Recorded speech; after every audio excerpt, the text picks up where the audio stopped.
So, plainly, let me just read the verse. The New International Version.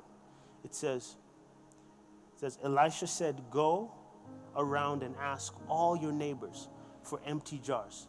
Do not ask for just a few. So you remember what I said about the very beginning in Isaiah 55?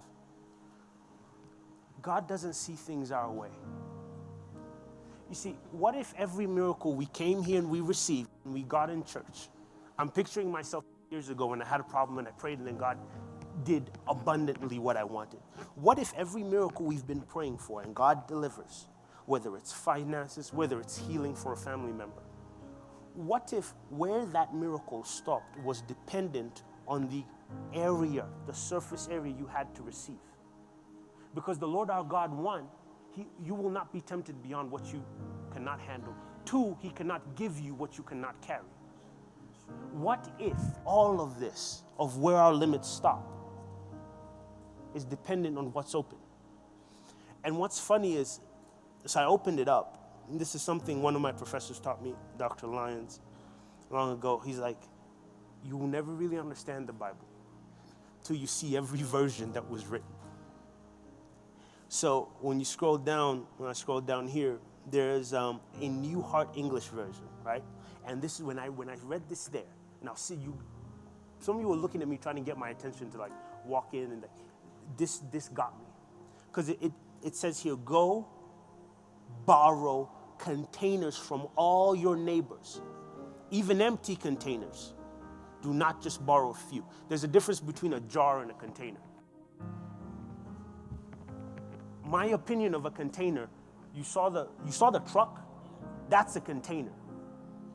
A jar is what we put water in or juice in to give guests. No.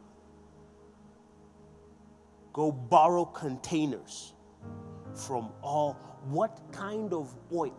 Because this is the thing. The oil could have kept flowing. The oil could have kept flowing if the lady had a place to put it. The oil stopped because she stopped.